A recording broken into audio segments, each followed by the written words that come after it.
GS Radio, the best internet radio station worldwide.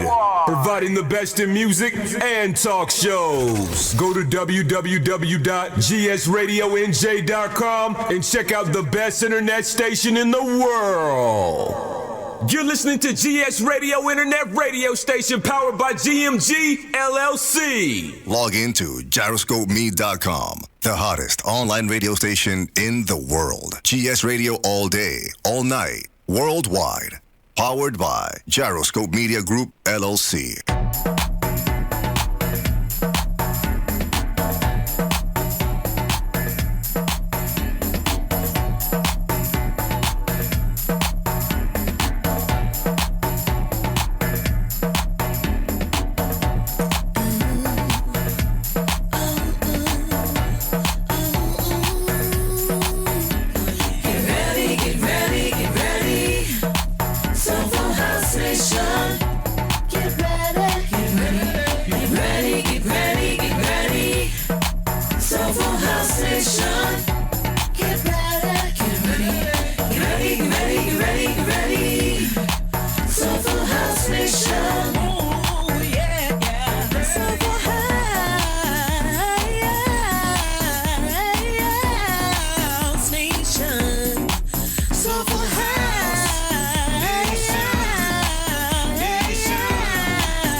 Get ready, ladies and gentlemen. DJ Dan with Soulful House Nation. I'm coming to you live from the 8th floor.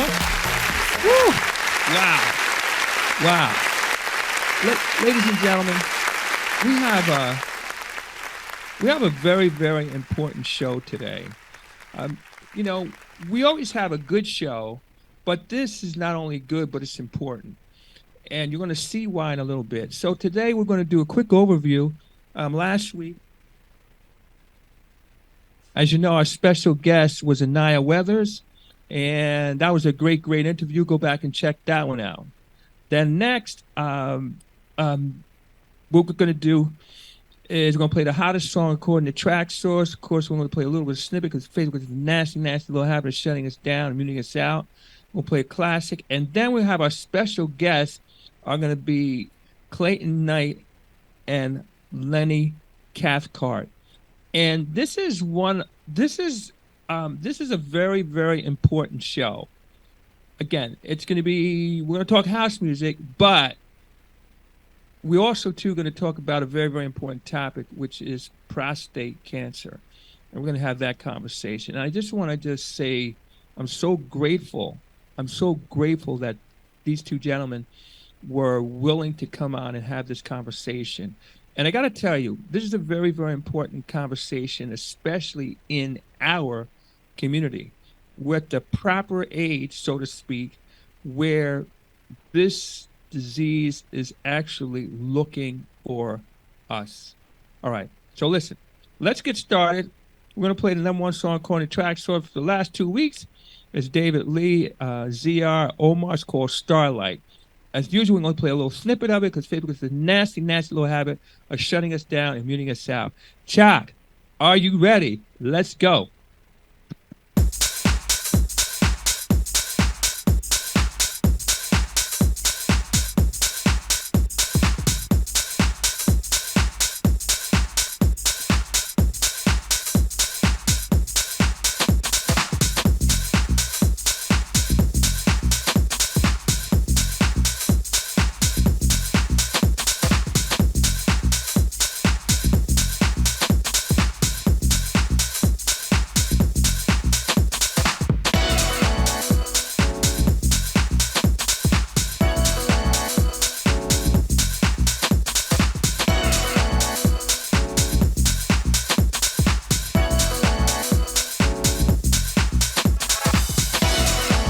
All right, we're going to bring it down.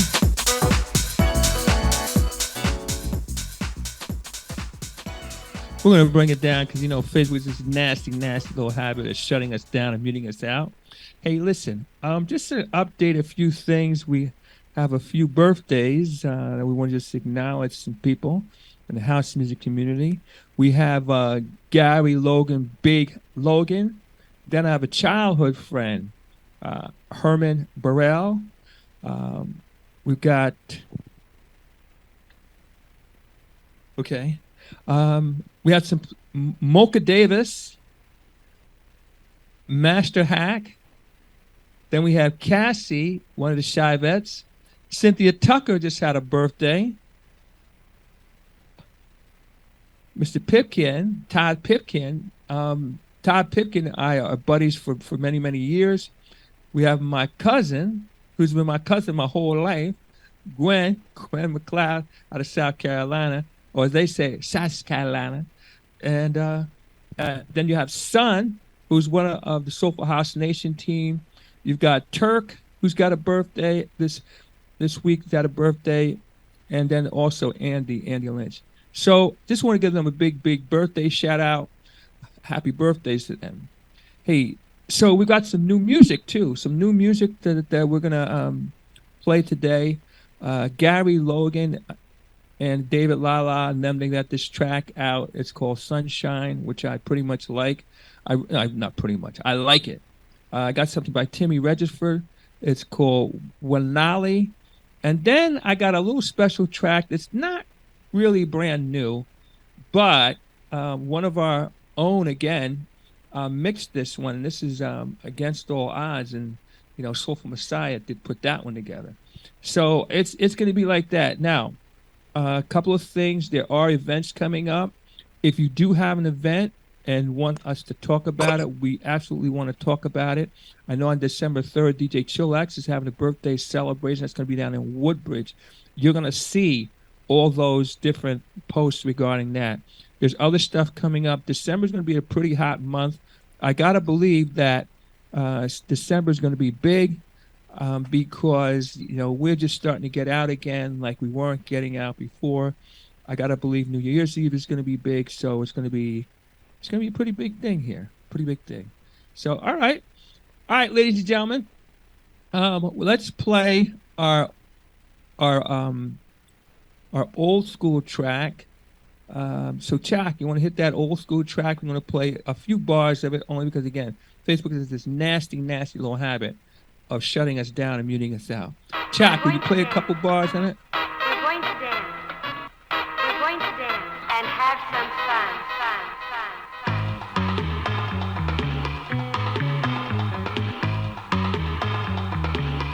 Dig.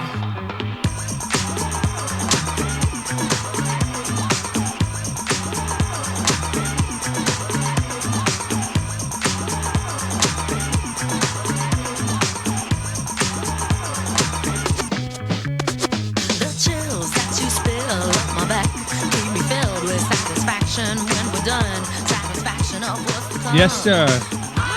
Get ready. Ladies and gentlemen, DJ Dan and Soulful House Nation, I'm coming to you live from the 8th floor. Hey, listen, ladies and gentlemen, we are here live with our special guests here. We have Lenny and Clayton. And what we're going to do today, we're going to talk house music, but the other thing that we're going to do is we're going to talk what is going on in terms of the whole thing with this prostate cancer thing. And I need to tell you, it's very important that we have this conversation from a couple standpoints. Number one, because we have people who are in that age range in the Soulful House community. In addition to that, let's say even if you're not a guy, you still know somebody, whether they acknowledge it or not, that has that. So all right, so here we go. So let's start off with the easy stuff. I'll start off with Lenny, and then what I'm going to do, I'm going to ask you both some stuff back and forth, and then we're going to get into your individual experiences and things of that nature. So, Lenny, yes, just sir. for the benefit of everybody, just introduce yourself and tell us a little bit about who you are and where you're from, that kind of good stuff. All right. Well, first of all, Brother Dan, thanks again for putting this together. My name is Lenny Cathcart. I'm from Plainfield, New Jersey. I co-founded and I guess oversee the House Music Festival that we've been having here in Plainfield for the last 3 years. And what we have done is put it together with a Prostate Cancer Awareness House Music Festival. So we have that every year in September. But as far as me, I was diagnosed with it, and we'll talk about it as we go on. Thank you. Mm-hmm. Clayton, let's see if we can hear you. All right. Okay. So, all right. This is always exciting. Can you hear us, Clayton? Okay, now you just I see you put your mute button on. So take your mute button off. Yeah, and let me hear you talk. Okay. All righty. Are you talking? Shake your head up and down if you're talking. He is talking. This is always exciting. So, is your volume up? Uh-huh. The volume is up. Okay. Okay, so, yeah, so, okay, once you log out and come back in, we'll see if we get it right. Okay. So, in the meantime, we'll just get started with, again, some of the easy stuff, and then when Clayton gets back on, we'll get him logged back in. All right. So Lenny, I know you're into the house music thing. Just tell us a little bit about your background, your connection to music. How'd you get started with music? Early influences. Okay, well, it's interesting how I got involved with house music. Okay. I'm 63 now, and back in the day, you couldn't find house music like you can now. Mm-hmm. But WBLS used to play it on Friday and Saturday nights at 12 p.m. to 2 a.m. Mm-hmm. Earl and Bob and Timmy Reserford would be the main DJs way back. Mm-hmm. And back then, don't forget, you didn't have cassette. I mean, you didn't have recordings like that. You had the boom boxes that had cassette tapes, and you used to be able to tape this, on your cassette. But what I used to do, I would click the cassette on because you get an hour, and then I would ride around my car from 12 to 2 every Friday and Saturday night. I didn't go to the Xander bars and all like that. Mm-hmm. I went out of my car from 12 p.m. to 2 a.m. listening to house music. Okay. And it was really called house back in the day, but we just listened to that type of music that we call house. I always called it house, but a lot of people wanted to call it a club because it was playing at the club. Mm-hmm. Listen to it on Friday night on WBLS. That's how I got in love. I fell in love with it, and been in love with it ever since. I'm go on. No. Yeah, I say yeah. Mm-hmm. Yeah, and then you start getting to different locations as having house music. Most of it was down in Exeter County, up in the Newark area. So I would, I used to attend the functions, no matter what, Lincoln Park, Jersey City, wherever it was having it at, Weequahic Park. Then it started spreading to different towns, Roselle, Union, and like I said, Jersey City, Elizabeth. And it was spreading. I kept saying to myself, to me and my friend of mine named Terrence Johnson, and we always used to say, man, we got to bring this to Plainfield one day. We got to bring this to Plainfield. Okay. And took my idea to the mayor of the city of Plainfield, and he agreed with it, and we just finished our third year. And it's funny.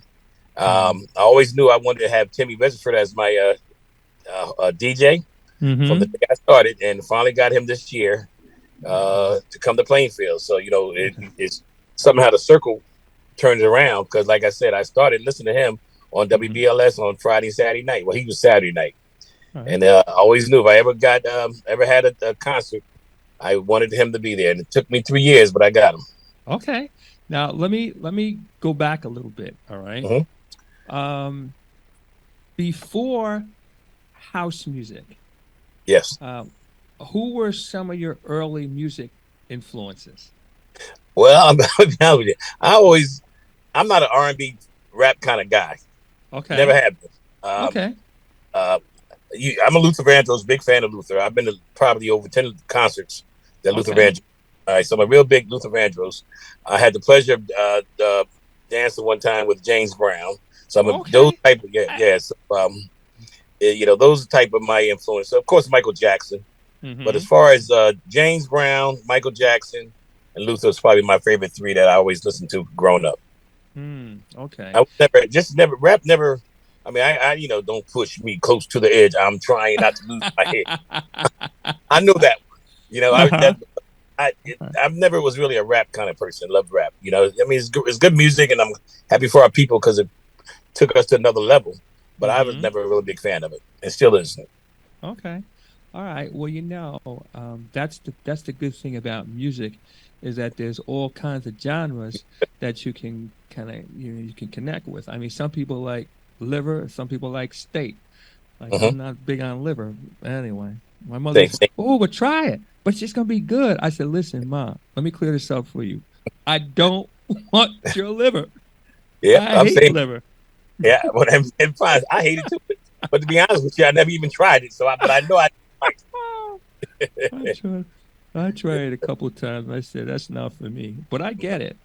Yes. Now, okay. So now let me ask you this. Now, I mean, you talk about house music being played like 12 a.m. to 12 p.m. or 12 a.m. to 2. It's still like that in general. Yes. Which is really sad. I mean, when you think about how popular this thing is coming up, I mean, like, I can remember when I first started going to house music events, there were some house music events, and then all of a sudden there was just like a whole, over the last couple of years, it's been an explosion. I mean, obviously when the pandemic hit, we had to fall back, but now that it's over, I mean, there were 80 something, maybe 100 plus events last season. Yes. So where do you see, and as a person who's not only a fan, but a promoter, event planner, et cetera, and all the stuff that goes with that, where is house music going? Well, so I just call myself a fan. Okay. I know, and you're not the only one that said promoting like that. I don't look at myself as that. I'm just a fan of house music and just wanted to bring house music to my hometown. So that's as far as I go. I don't try to put on like different shows on Friday night at a club and all like that. I just like to bring once a year house music to my town. That's my goal, and I'm just a fan of house music. But as far as where house music has grown in the last couple of years, so like you said, this summer alone, you can go somewhere every Monday, Tuesday, Wednesday, Thursday, Friday, and Saturday, and sometime on Sunday to go hear house music. And I have my feelings and thoughts about that. But like I said, you can go almost any night to hear house music, and you can see some people on social media that would make it to all these different events every night. I couldn't do it, occasion, but there was a top DJ I never heard of, wanted to hear. I would stop doing what I was doing to go listen to it. But you can almost get it everywhere, and I'm happy for that. But sometimes you got to be careful with that of over feeding people. That's just my thoughts. Sometimes you can overfeed people with certain stuff and don't want it to overdo it. It's just my opinion. I'm not saying we overdoing it because you need to get it out there, but you gotta be careful with that. All right, I'm gonna give a few shout outs here. First of all, hey, all these people, Momo, how you doing? Momo TV. That's right, Momo TV. Joy, what's up? How you doing? Oh goodness. Let's see who else we have here. Mitch McCrae is in the house. Okay, look at that. All right, so and there's others, but listen to this. Just so you know, we are, of course, we're on Soulful House Nation. We're on Twitter right now. We're on the website. We're on Venmo. Wait a minute. I mix it up sometimes. One of them you get money back and forth. We're not on that one. Now we'll take it. We're taking money. We're not sending out money. By the way, so my daughter said to me, this is when Cash App first came out. She said, "Hey, Dad, listen, I'm going to put this app on your phone so we can send money back and forth to each other." You ain't been Wait a sending minute. Listen, the fourth happened, but well, anyway. Oh yeah. So I'm not sure if it's Venmo, whatever it is. And then we're also too on Twitch too. So we're in a lot of places. And I just want to say thank you everybody, because right now when we get all the numbers done every week, we're having almost 2,000 people watch the show. So I'm very, very happy about that. Also, I got a confession to make. I'll make that confession later, because actually I got called on it, which is right. It's only right, but I'll make that confession later. So now, all right. So listen to this. I want to take a minute to talk to you about this thing, especially bringing cancer awareness to our community. I mean, I would call you a house music community activist. And I say that because, hey, you're in the house music community and you have a cause that you've really taken up, and you really, really have gone out and pushed it, compared to most people won't even say anything what's going on. You know, I kind of struggle. I know, I'm just saying, I don't know if I'd be able to have that conversation openly. I'm not there yet, put it that way. Yes, sir. So let's talk to you. Have a conversation with you about being an activist in the community. And first of all, just tell us, what is prostate cancer? Okay. Thank you, brother. Well, let me see. What's prostate cancer? Prostate cancer it deals with your manly down below. Of course, it's cancer, but it helps. It grows into your system, and it takes away certain things from you at times, sexually. It bothers you. It takes away your manhood for a while. You can get it back in some cases. In some cases you don't. It took a little longer for others. I've been talking to a lot of men about this. I go to a lot of meetings on prostate cancer. I talk to different men about it, and I'm hearing a lot about why men don't want to talk about it, and men, because it's a sexual thing that you do lose for a while. I've lost it for a while. I'm glad to pray and say that it's finally back, but I lost it for a while, and a lot of people don't like to talk about that. Some people, even your lady friends, she don't want you to she don't want people to know that you might not be able to do what you used to do. But life is what it is, and I'm never happy about it, but it is what it is. But my thing was, when I was diagnosed back in 2017, it took me for a loop, took me back, and I fought it for a long time. I didn't come out, and I'm not one of those guys you see on Facebook up in the hospital with the tubes in me and all like that. That never was me. I never went that way. I waited for a while and got mad with God and had a conversation with him and tried to figure out why he chose me. Then it hit me one night. Why? Because, I got a big mouth and I don't mind spreading my mouth and opening my mouth. So, with that, I said, let me put this out to brothers to go out there and get checked. That's all you have to do is just get checked. So any brothers that's listening, you're 45 years of age, and I know I'm jumping to where you're going, Brother Dan, but I just want to get to it. If you're 45 of age and you have no history in your family, you need to start getting checked once a year for your PSA. If you have the history, they want you to start at 40. Now, some brothers say, well, man, you know how we know we also macho, and no man sticking no finger up my butt. But I must tell you, fellas, this right now. It doesn't go that way anymore. It eventually will. I ain't gonna lie to you. But you don't have, every time you go to the doctor, he's not gonna put his finger up your butt. Okay? There's a PSA test. They take the blood test. All right? Then depending on how your blood test comes back, then that's when they decide if they say, okay, that there might be an issue here. If your PSA is up by 4.0 or better, then we got an issue. If it's 1, 2, or 3, then you got to keep an eye on it and probably go back to the doctors maybe every 6 months or so. But once you get to that 4.0, you got an issue. And yes, then he's going to check to see how bad it is with a finger. And, some guys, oh, man, listen, man, if it's going to help save your life, some things just got to deal with. And, I had to deal with it. any of the brother that's involved in prostate cancer or had to deal with it. So that macho stuff, you got to let that go. I'd rather, have that finger stuck up there one time just to check and still be here to talk to you. Right. To keep it real, to keep it real. But prostate cancer is you can help yourself. And like I said, if I just talk to anybody, you can reach one person. Just go get tested. If you just get tested, that can save you so much down the road. I like I said, I don't mind talking about myself. I was diagnosed in 2017, and I have had 4 operations since 2017. Wow.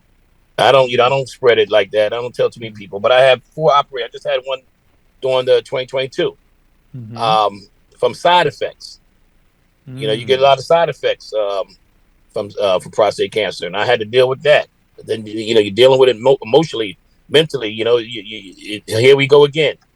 But it is what it is, and I'm still here to even talk to you and tell you, brothers, to go get checked. That way you don't have to go through these side effects. You don't have to go through prostate cancer if you get checked. Now, just because you get checked don't mean you can't get it. But if you can get on top of it from the beginning, it can help you and maybe prevent you from getting it. You know what I'm saying? Yes, got you. Yes, sir. Got you. Now, how did you find out? Did you feel something going on in your body? Did you go for a routine check? You didn't feel anything, and all of a sudden, hey, guess what? You got a new friend. Yeah. No. Well, the way I found out, I knew I wasn't performing sexually like I used to.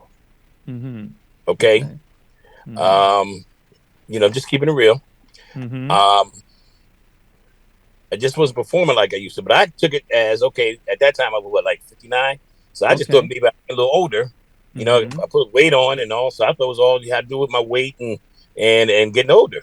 And never forget, we was having a conversation at my job before I retired at AT&T. And one of the young ladies that worked with me, it was just like 3 or 4 of us, and we all just talked. You got that work wife and all like that. Yes, got you. And we all was just talking, blah, blah, blah. And she mentioned to me, you might need to go get checked. But she said prostate cancer, because she dealt with that with her husband. And I went and got checked, and that's what made me go get checked. Oh, wow. And then I went to the doctors, and long real. Now, I didn't have those symptoms at the first. I had a little blood, but I didn't pay attention to that. It wasn't bad. Boom, boom, boom. But that's how I found out, bottom line. The problem with things like this is, by the way, just so you know, right now we're on Twitter, we're on Twitch, we're on Facebook, we're on, I'm going to say Vimeo, that just popped into my head. We're on SOULFUL House Nation and a couple other places. So YouTube and a few other places. So just so you know, you can catch us in multiple places. So if you're just watching us on Facebook, we have a little audience here, et cetera, et cetera, et cetera. All right. So now, yeah, I mean, see, that is like some other things. Like they talk about high blood pressure, they talk about diabetes and all that other stuff. And the problem with something like that is that when you get it as it's building up, a big part of that is that it's not like if you put your hand on the hot stove or put your hands in some hot water, you're going to have immediate feedback. You're going to know, hey, wait a minute, this is not working for me. Yes, sir.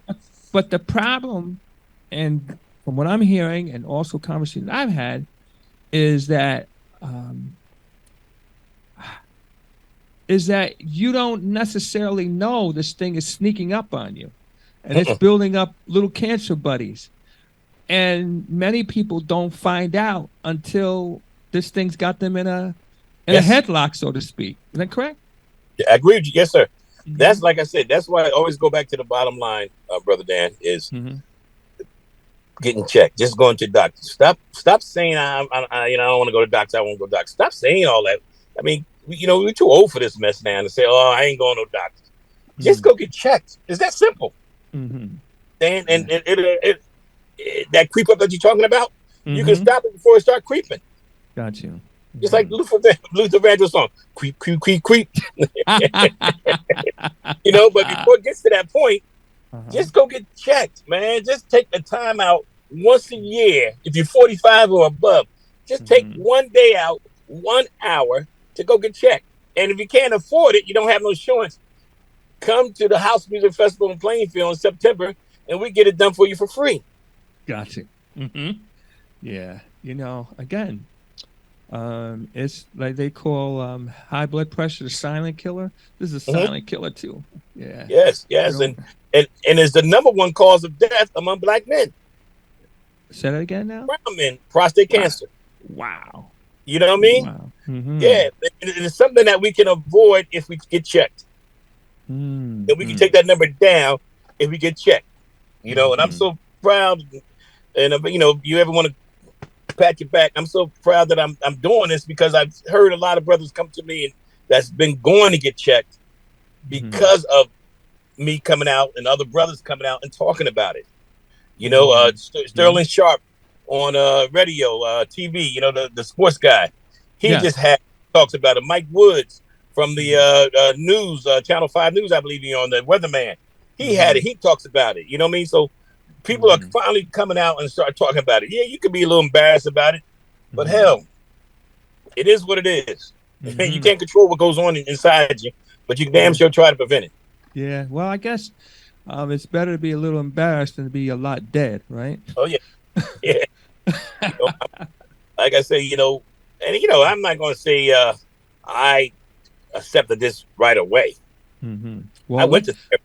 You know? Okay, so let's. I want to get into that a little bit. In the meantime, just so you know, ladies and gentlemen, for some reason or other, we're having a challenge getting Clayton connected. We kind of worked that through, so hopefully he's going to join on it. He's got a Jets uniform there. Anyway, that's another thing. Anyway,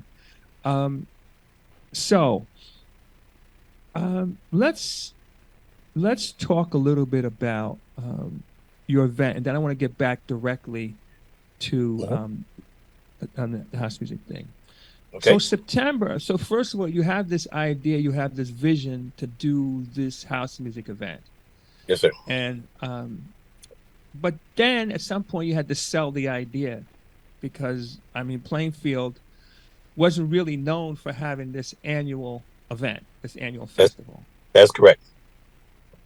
Talk to us about the conversation, and the reason I'm asking you to talk about the conversation, because maybe there's other towns that should do something. Yeah, we have the house music event, but we should also talk about prostate cancer and maybe other things too, because if we keep it real, this is the audience for that. So talk to us about that conversation, how that came about, why they were receptive.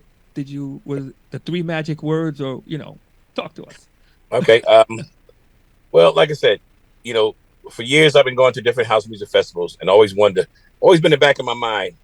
You know, like I said, I talked to a good friend of mine, Terrence. I talked to, you know, DJ Kevin McCallus. Always talked about, you know, damn, man, we should be having some Plainfield.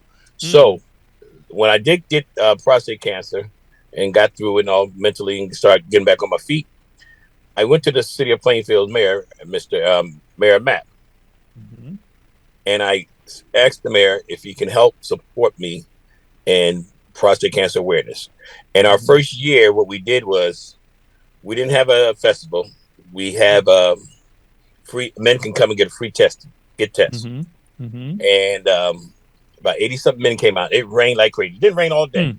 We was gonna have a DJ outside playing. And was Harold Malone was going to be outside playing, and I mean it poured. You know, you get so mad, but we brought it inside. But the men still came out. We had over 80-something men came out and got tested that day. And then also, what I did was to draw people out. I knew sometimes you just got to go get things and give people things. So I went to Outback. I went to different places. Had them give me gift cards and all like that. My parents donated $200, and so we gave out $200 to you know on a raffle. You know, so it was giving out raffles to win stuff, and that brought the men out.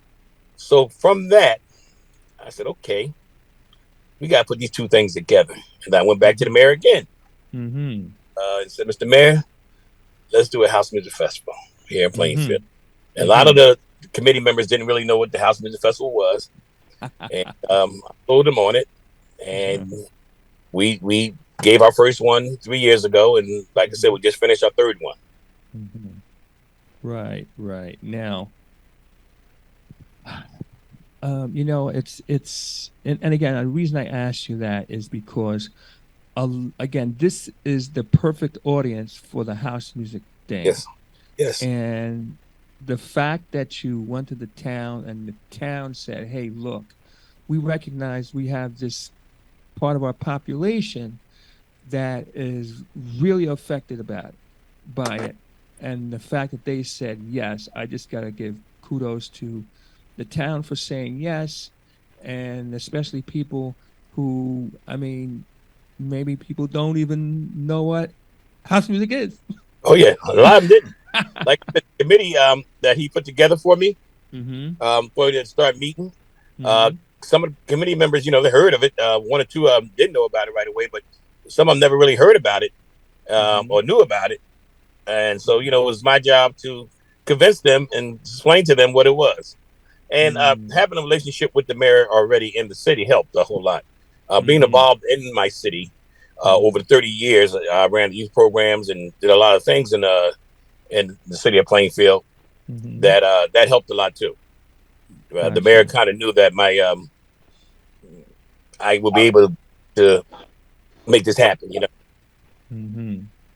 Oh, but wow. I thank him every day for allowing us to have these house music festivals. Every time I see him, I don't care if I see him 10 times, I'm going to thank him every time I see him for this, you know.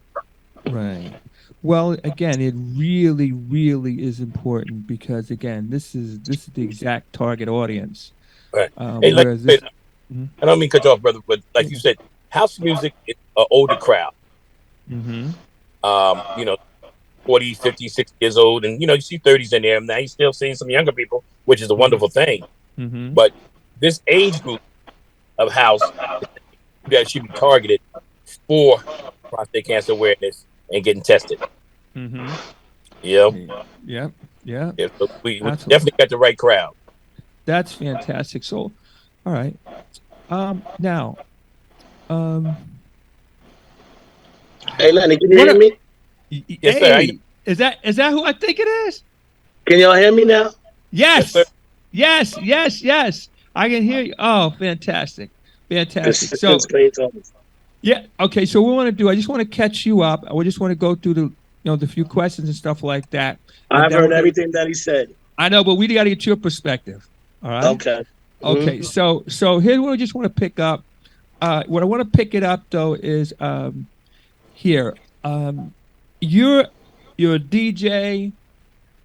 You were stricken with prostate cancer. Okay, so when you found out that you had prostate cancer, were you feeling something and then recognize it? Were you just do a routine test? How did you find out that you had prostate cancer?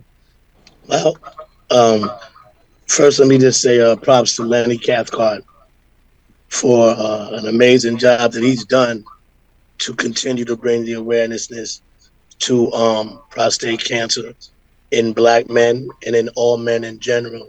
It's always going to be a health crisis that we need to confront, on every level that's possible, and from the youngest to the oldest. As long as we have a voice and somebody that's a visual that can make it seen, then it can be heard and it can be known. With that being said, me, I worked within the municipalities. I worked in the construction field for 12 and a half years, which I worked outside in the coldest of weathers, hottest of weathers, stormiest of weathers. And I've dealt with conditions that, normally go with being a construction laborer. That being said, I worked midnight shifts. So for me, going to the bathroom was always a constant. I would get up, whatever times during the evening hours, during that shift, and maybe go to the bathroom about maybe 2 to 3 times in a shift, depending on how much water I'm drinking, whatever the case may be. It wasn't until I got to that routine check where they recognized that my Gleason levels were very high. And knowing that my dad was a prostate cancer survivor before me, and who survived and did not really succumb to prostate cancer in its form. He died of something different, but he was diagnosed at the age of 50, and he lived to be 84 years old. Okay. So that was a great virtual existence in terms of what that medicine did then as compared to now. But when I was diagnosed, I was it was a routine check, and that's when they reported that my Gleason levels were very high, and subsequently going to see the urologist was my next step. But ask you a question. Sure. If you don't mind, Dan, can I ask him a question? Yeah, gotcha. Absolutely. Yes, sir. Thanks. Now you said you was going to the bathroom. Is that what made you go to your regular doctor? No, actually, it really wasn't. I just knew that what had happened in my case was I was coming off of a soldier surgery in which I had been on medical leave. Upon my return to work, I was back onto my medical payroll, because when you go on medical leave, sometimes it's a medical injury that was suffered on the job. They don't offer you the same kind of medical coverage, and usually the medical coverage is more than what you'd be normally paying.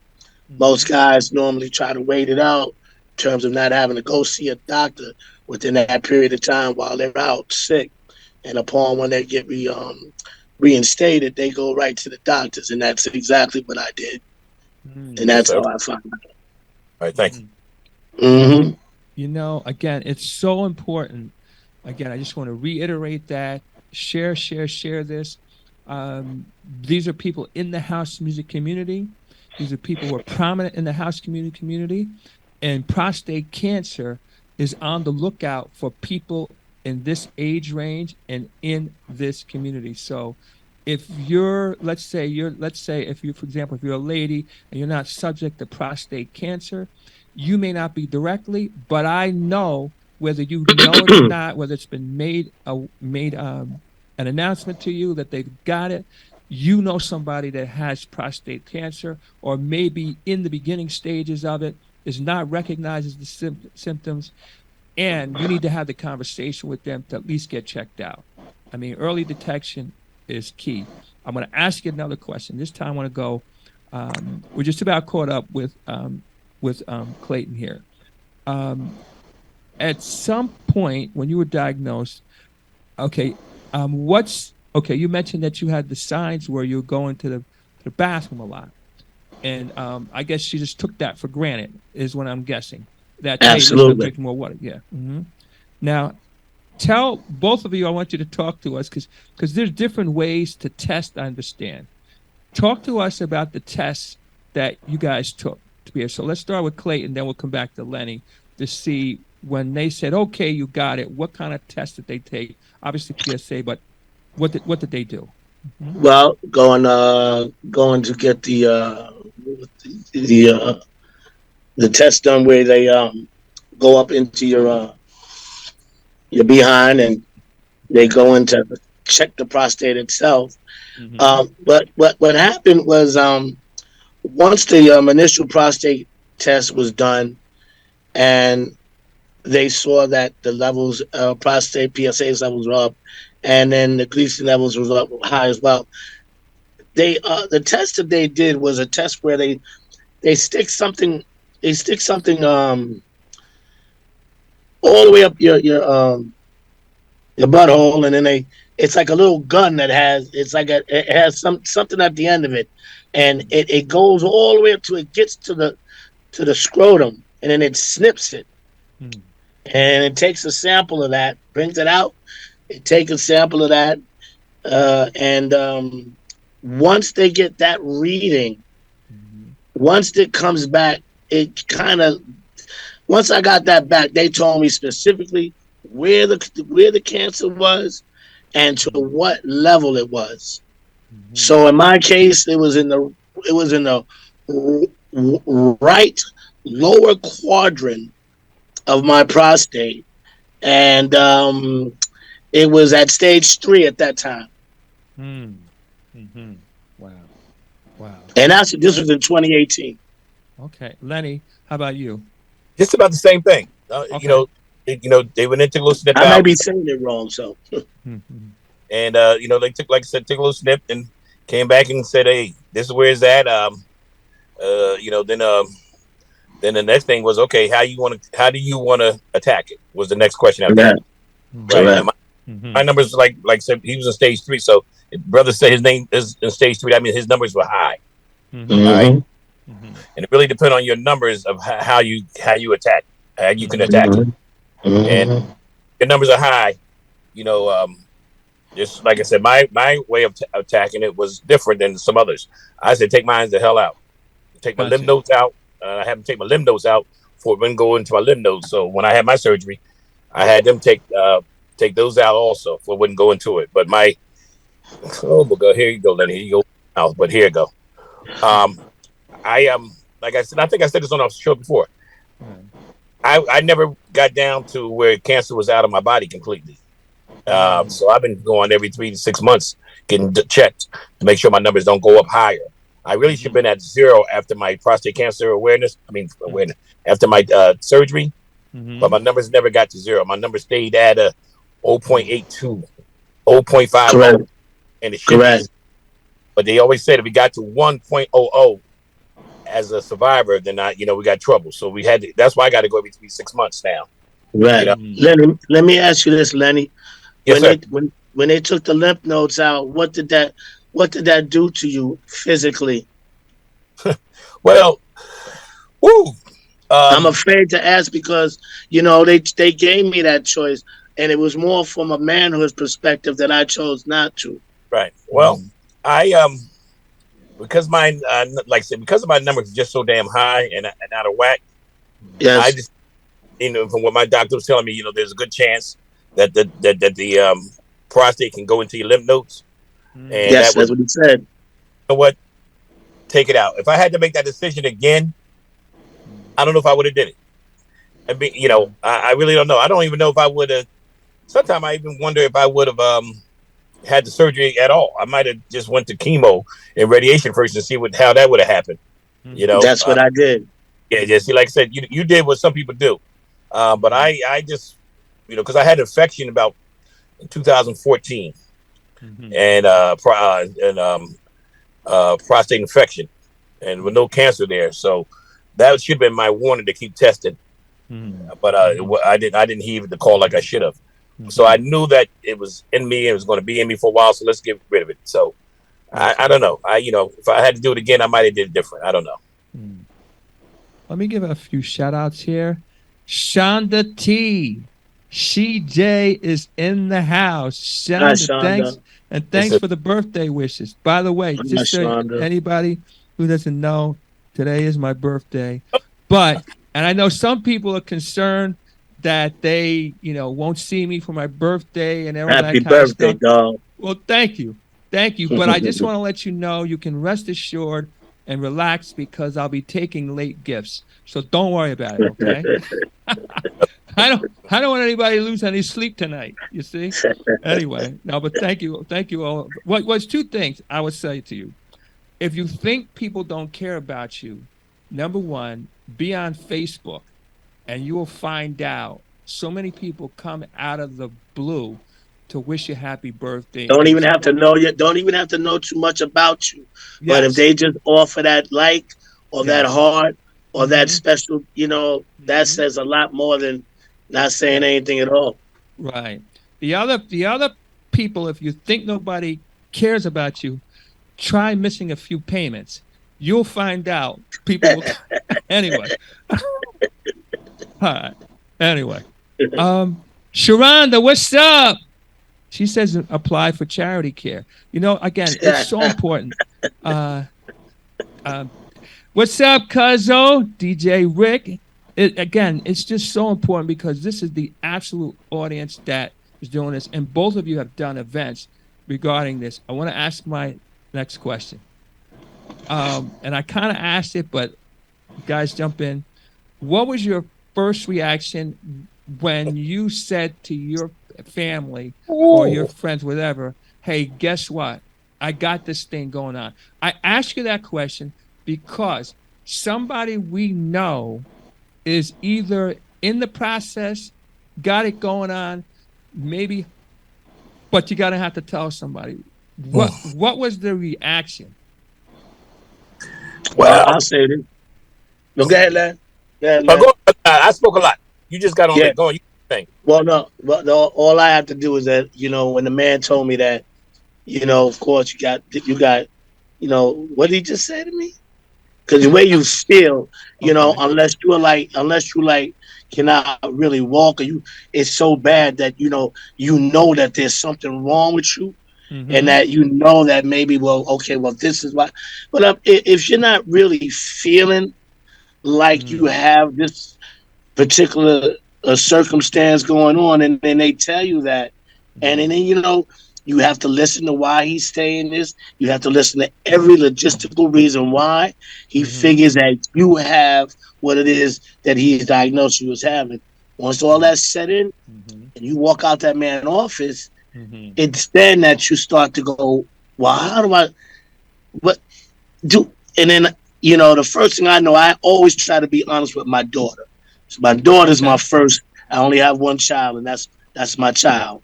Right? And so the first thing I have to do is I have to be honest with her, because her livelihood in the future may depend on it, because knowing it early for me is knowing it early for her.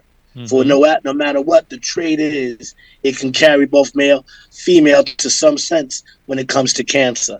It's just depending on it depends on how the genetics works in the body. And so when that was told to me, I just went straight up to my daughter and made sure that, listen, your father got cancer, prostate cancer. And, just like my father, he dealt with it, with my mother dealing with it in a sense where she addressed it in him. Because back then, my pops was not really the type, he wasn't going through all of that at first. He wasn't going through none of that.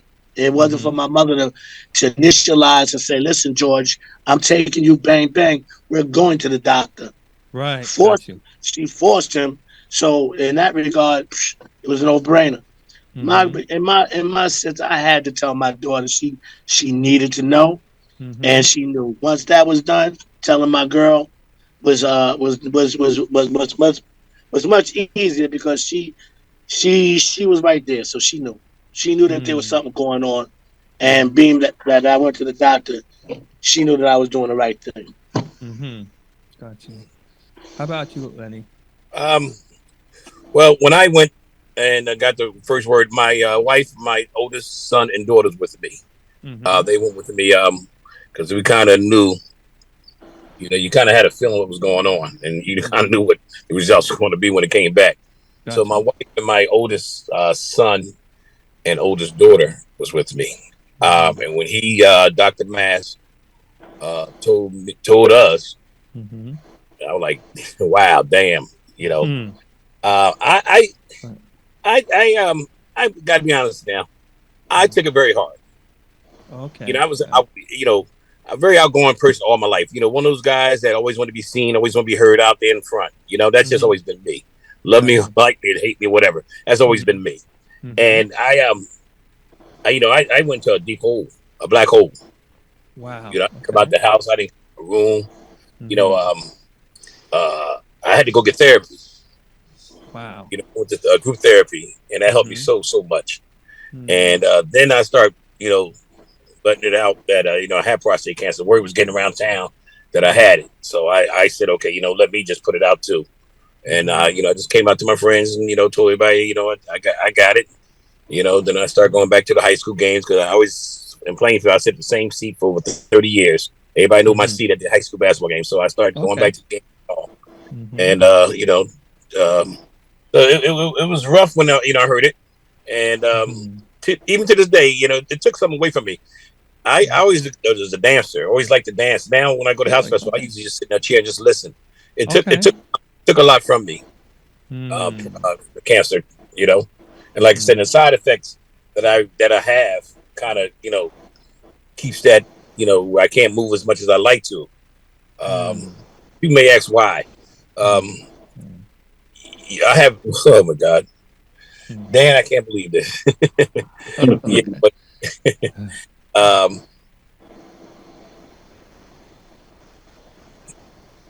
if you're comfortable, fine. If you're not comfortable, yeah, you know what? Dan, you have what you call leakage, you know. Okay. And so, you know, the more you move, the more you jump, the more then you can have leakage, you know.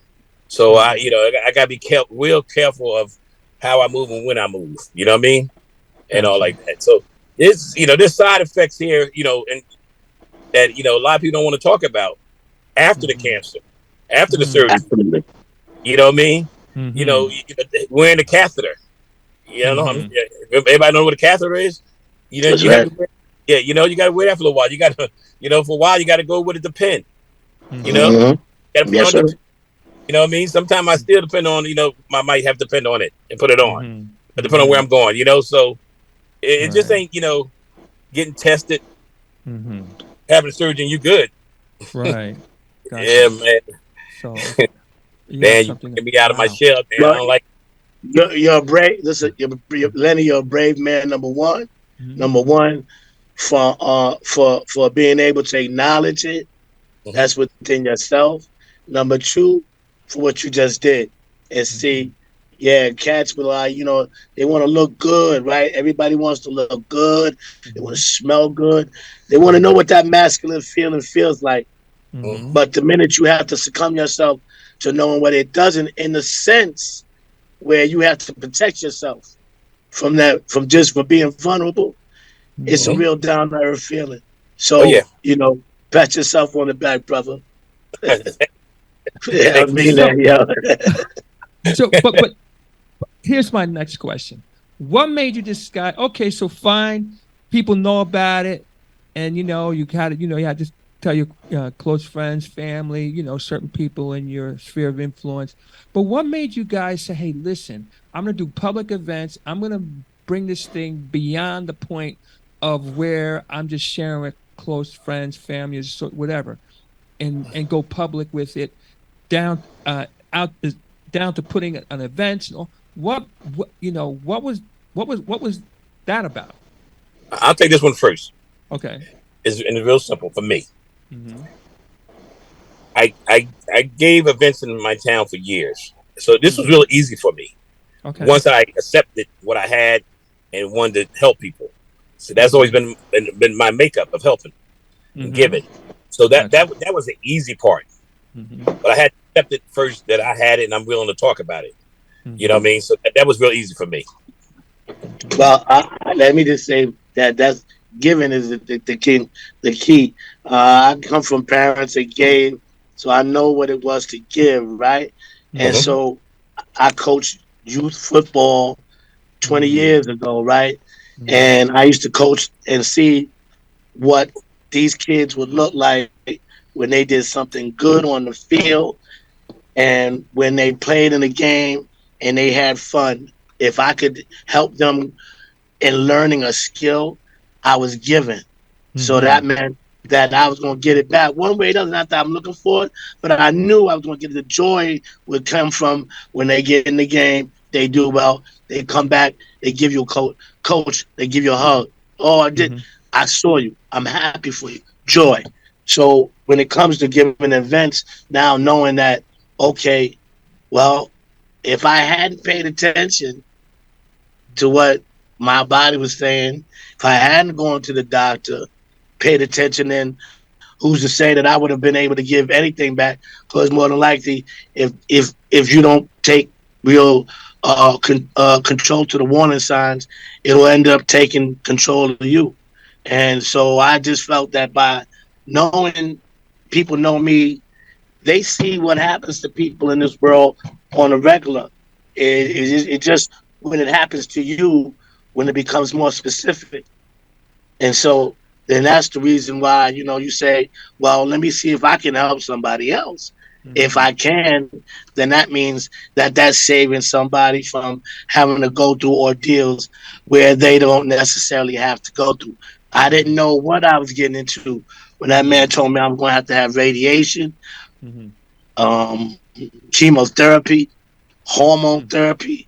Mm. I had like the triple crown of what Mm. they and and I'm telling you, man, hey, Mm. to be here in 2022, Mm-hmm. I cry, I shed tears, and I think that comes from the hormone therapy. Let me tell you, I break down.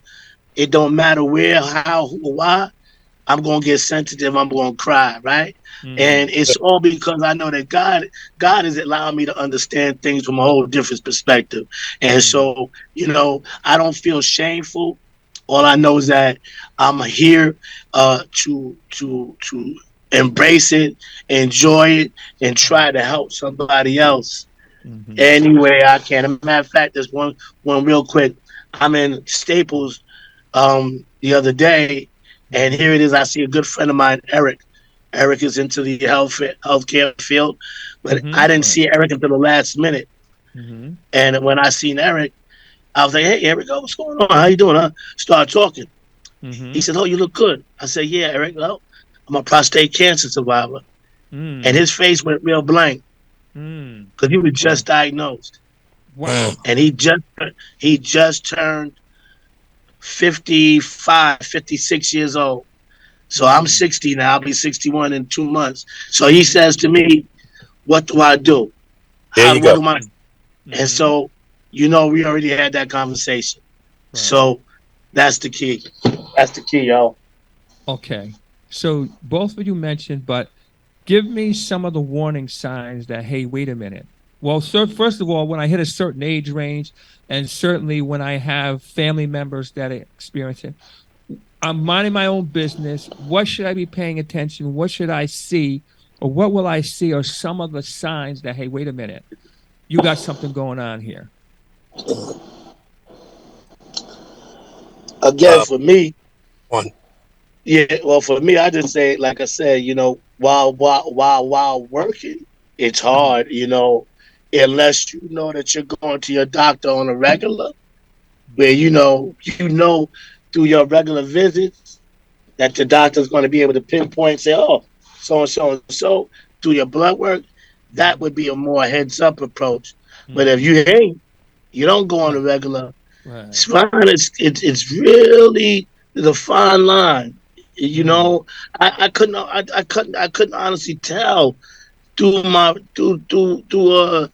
the fact that I was drinking water on a regular and then working, but then the type of work that you do, Mm-hmm. it's kind of hard to sometimes almost pinpoint it accurately. So Mm. you have to kind of like know your body somewhat to speak. Mm-hmm. Okay. Lenny?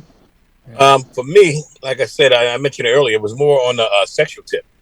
How Gotcha. I knew something wasn't well. Not that I knew, but when I was mentioning it to my coworkers, we were talking, and they brought it out. The young lady brought it out to me, saying, "Hey, you might want to get checked for that Mm-hmm. because of performance not being what I thought it used to be." And like I said, I took it for granted. It was, me getting of age, But Gotcha.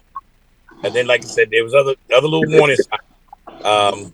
Yeah, but you No, know, I'm just the opposite. yeah, blood in the blood. Blood in the urine. Okay. Blood Blood in in the your urine. urine. Um, Okay. that's the key sign. Okay. Wow. Yeah, I didn't get no blood in the urine. And Mm-hmm. one more thing Okay. is go in the bathroom, especially in the middle of the night, 2 or 3 times a night. Mm-hmm. That's a warning. That's a sign right there too. Mm-hmm. And I Yeah. was thinking, and when he said that, I said, I'm thinking I'm drinking a lot of water to Yeah. hydrate myself because I worked a 12 to 8 shift. Mm-hmm. So when I start at work, just to stay away from drinking the sodas at Mm-hmm. night during that shift, because like you wait an 8 hour shift is an 8 hour shift, no matter it's Mm-hmm. 12 midnight, 4 to 12, or 7 to 3. You still got the urges to want to do what? Put something in your mouth and Mm-hmm. eat. It's eight Gotcha. hours. Gotcha. So in my shift, instead of trying to want to eat or drink sodas, I do all the water because and so it was always non-existent of me to think that I was having a problem because of Mm. that. And then when Lenny said sexually, it seemed like I was the opposite. It seemed Mm. like I could not stop from getting an erection. Okay. Okay. And it's quite honestly, and I was having, I was more enthusiastic to continue to have sex Got you. without Got you. realizing that Hmm. I may have been doing more damage, but didn't know it. Got you. Wow. You know, we're past the wire, but that's okay because this is really, really important. I Like I said, apologize for my untimeliness. no. Listen to me very carefully. So I said, aside from being good, this is important. So I'm good. All right. So I have a few more questions here. I'm going to bunch some of these together here. Um, let's talk about treatment options. And you mentioned therapy. Where can I get help if I need help, um, mentally, spiritually, and also where can I go? And with insurance, without insurance, and then I'm going to throw this other little thing in here, and you kind of handle it the way you want. I can even leave it out, but there are a lot of people think, and a lot of people believe in faith healing, and they believe if somebody if somebody touches them and prays over them, this thing will go away. Okay, so looks like you. I don't want to smile, but I'm Okay. just saying. I believe me. I've heard it. I hear it. Where are you with this? How do I get treatment? Where do I go? What if I have no money? Do I just get faith? What do I do? Put it that way. Who wants to go first? Well, everybody got their own belief. You Right. know, on how they want to deal with things. Some feels that they don't want medicine inside of them. Some religions don't allow you to have medicine. So it's really how you feel, you individually, how you feel. Mm-hmm. Um, Now, as far as insurance, I hope you have insurance Mm-hmm. because these damn doctor bills are something else. Yeah. But what helped me uh, with my insurance, I let me tell you where I got my cancer from. I was at World Trade Center on 9/11, Mm. and Okay. I was in that madness, Mm. and so I'm sure you see these commercials where you've been at 9/11, blah blah blah, Right. and you have cancer. Yeah, so I've been through all that. So they Mm-hmm. they feel that's where my cancer came because it's not in my history, my family. Gotcha. So you get it different ways and how it comes. Who knows? But as far Mm-hmm. as insurance and financially, yes, it's best to have insurance. Now I can't tell you what's going to happen if you don't have insurance. Mm-hmm. But you definitely should have some kind of insurance because your visits are, like I said, I'm still going. It was 2017, 5 years, Mm-hmm. and I'm still going to insure. Getting get tested. Gotcha. Gotcha. Um, and like if you don't have insurance, no, Sharonda says here about charity care. So that's a good, yeah, that's a good point here. Your Well, charity care. Thanks, Sharonda. I, Mm-hmm. I And know that. then So, I like there are different programs out there that I know for a fact that will take you, without insurance. Like I said, at our House Music Festival, when you get tested, they ask you, do you have insurance? Yes or no, but they don't stop you from getting tested, and they don't mm-hmm. stop from getting you the right information and the right direction to go. So I know that Mm-hmm. there are things out there. Mm-hmm. Yeah, you can throw the. I mean, even if you have to apply for public assistance, once you become a public assistance recipient, Mm-hmm. then they by law they would have to then uh, provide you with. It may not be at the highest level of care, but the initial care will be enough that they should be able to provide, like you said, the right type of physical physicians to be seen by, and in hopes that through the particular insurances that you will be able to be treated, and that's important.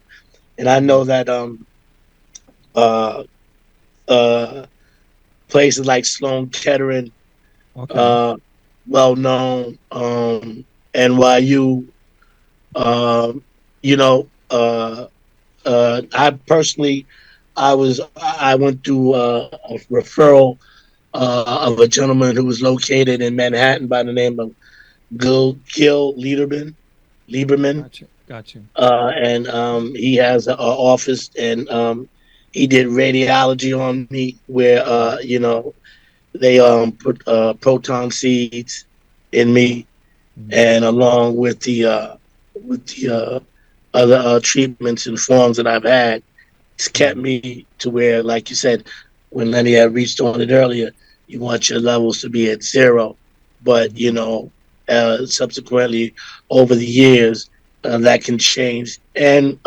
depending on can being conscious of your eating habits, that can help you into lowering those numbers as well. Gotcha.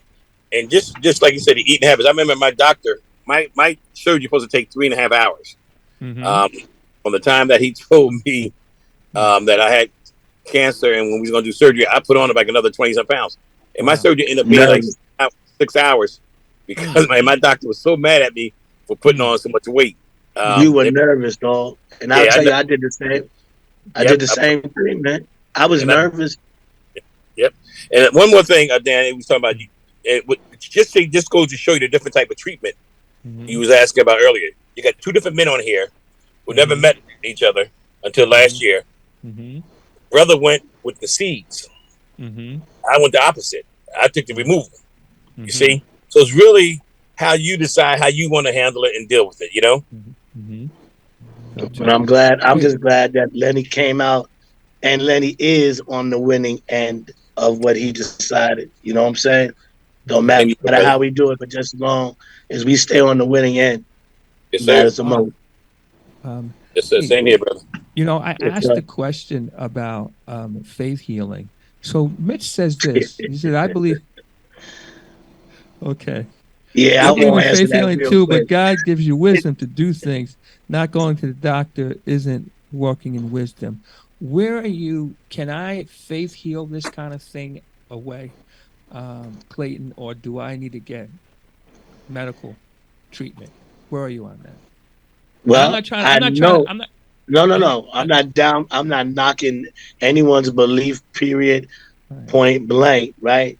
So, if faith healing, as you as you have been led to believe it to be, within the realms of within the realms of your own spirit and your own spirituality, where you know what, if going to see someone who has the experience and that has history, that can show you that through his history and through their experience, they've changed the path that you were once on as a result of faith healing, then that's where that individual will go to. Me personally, I'm going to listen to the doctors because of the sciences. I know the history that my family behold. So, I mean, that's it. Bottom line is, I'm going straight on what my strength is on the family that I've known all my life. And ain't none of my family members, and I mean, I've had family members come down, but not just only prostate cancers, all type of different cancers. And not to say that they ain't going to those, but the process has been always through the doctors. And so I feel that my chances are best when I do it the way I've been doing it. Okay. Yes, sir. Okay, we're down to the wire here. I just want to have just close out like this. Any support groups? Where can I get information? And do you guys have any final thoughts as we close it down? Okay. Yeah. Yeah. Yeah. Okay. There's plenty of support groups out there. You can really just Google or email me, Facebook me, and I can give you some information. But my last thought would be this: if I could say anything to you brothers out there listening, and family members, just get tested. It's that simple. We can talk for hours and hours and hours, but just get tested. That'll help so much. And if people want to contact you, keep up with you, whether it's events, whether it's information, how do they do it? And then I Well, want to do Clayton. okay, yeah. Well, real simple. I'm on Facebook. I'm on Instagram, but I don't do too much of the social media. I just on Facebook under. Well, somebody hacked me, so right now I'm under Linward, which is LINWARD. Okay. Cathcart. Okay. Yep. Okay. All right. And Clayton, any final Yeah, thoughts? they can contact me through Facebook, inbox me, messenger me. Know that that usually I do a lot of my live streams through Facebook. I let music be my answer to any fears that I may fear in life, and through my ability to know the processing involved in going to some of these locations, applying for permits, and then using the platform that, you know what, if I survive, you survive, we all survive.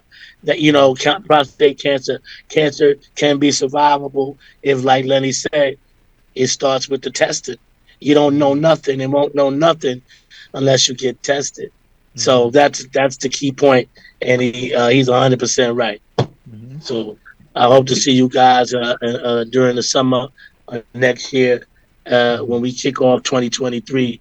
We're doing the best we can to bring the social awareness and the love for the music together to join and keeping folks alive. Okay. If people want to contact you, ask you questions, support you, how do they do it? Inbox me through Messenger, through Facebook.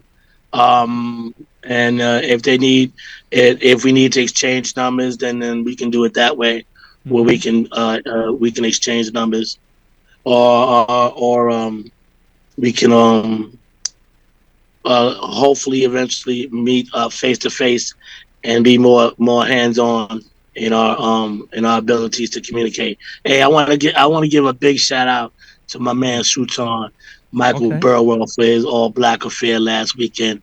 Me and my girls, my baby Tammy and her sister, we attended a really a very spirited event where there was a lot of love and good times for the weekend. So big shout out to that gentleman.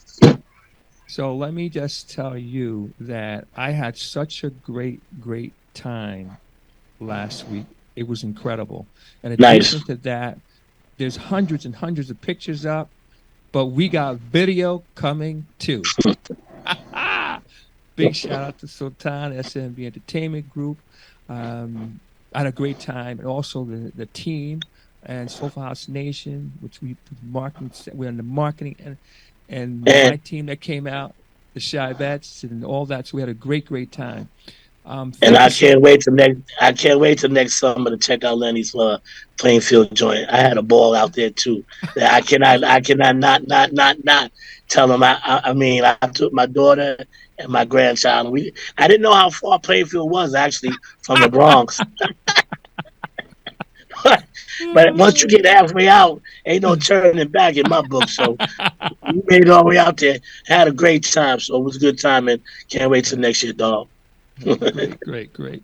Hey, folks, thanks so much for coming out and hanging us and sharing with us. For those of you who joined us later, we're going to post it. Hey, listen, so we have good shows, but some shows are very, very important. Again, this whole prostate cancer thing, yeah, we could have devoted this to more entertainment, talk about, but this prostate cancer thing is very, very it's a very, very, very important conversation to have. Our audience, which is that 50+ audience, is the audience that this thing, if prostate cancer were on foot, they would be walking and checking every door. Yes, sir. Yes, sir. Checking every door. Yes, sir. Yes, sir. First of all, before we hang up, but Dan, Clayton, always my brother, is good getting together. We need to really stay in contact. I know we said that last year, but we really need to stay in contact, brother. I'll be catching up to you, especially when your 49ers play in the playoffs. I'm a Jets fan. I know. I saw that. Outside of the debacle last week when the guy didn't show up to play game, you know, we did good this, and so did y'all. So, you know, keep on rocking with what's his name? Jimmy G. Jimmy G. Yeah. Keep on rocking with that man. They trying to sell him off. We'll rock to the end. Y'all better keep that boy. We're going to rock to the end. Oh yeah, he ain't going nowhere. But Dan, I want to say this to you, Dan. Thank Mhm. you for Yeah, Dan. for just giving them the opportunity to talk about this. A lot of people say hey there, but you actually make sure that we get together and talk about it. So I truly appreciate you, brother. Really do. Absolutely, absolutely. Again, hey, this is Echoed. again, it's prostate cancer is it's our community is the target audience for this thing. Like I say, if it was on foot, it would be knocking at every door. But still, Good job. the fact that you guys are willing to come out and share and talk about it, like I say, this is, we always try to have at least a good show, but this is an important show. And right now, there's somebody in our community who is just been diagnosed, is not aware that they have it, or is going through it. And again, just the fact you guys come out and share is just means the world. So thank you so much, fellas, for doing that. All right, Lenny. We come back. Yeah. So Danny, all take right. care, guys. Absolutely. All right, guys. So now, as you know, we're going to go to the Shazam free zone. Now, just See have you a soon. confession. Yes, absolutely. Just a confession to make. A few weeks ago, I made an announcement about how we were going to switch up the format, and to be fair, I kind of got cold feet after I got several contacts saying that they like doing the interviews and things of that nature. So the way we started to do it, the shift that we did make, and matter of fact, I got called out on it a couple of days back, which was good, because that, to me, that said, hey, somebody was actually listening to what I said. And then I said to myself, now, if only if I can get my kids to listen to me. Anyway, that's another story. But so the way we decided to do it, the way I said to come back and say, look, we still can introduce all new music, but the way we're going to do it is the Shazam free zone. So every week we're going to play a whole new set of music. We're not going to repeat anything. Some of it's been I got to released. sign up for that. Yeah, some of it's been released. Some of it's not been released. Yeah, absolutely. And I got some Shazam free music for you guys. yeah, the Shazam free zone. So listen, if you have tracks that you want us to play, Yes. this is not only Shazam free zone, but this, from my perspective, it's the no judgment zone.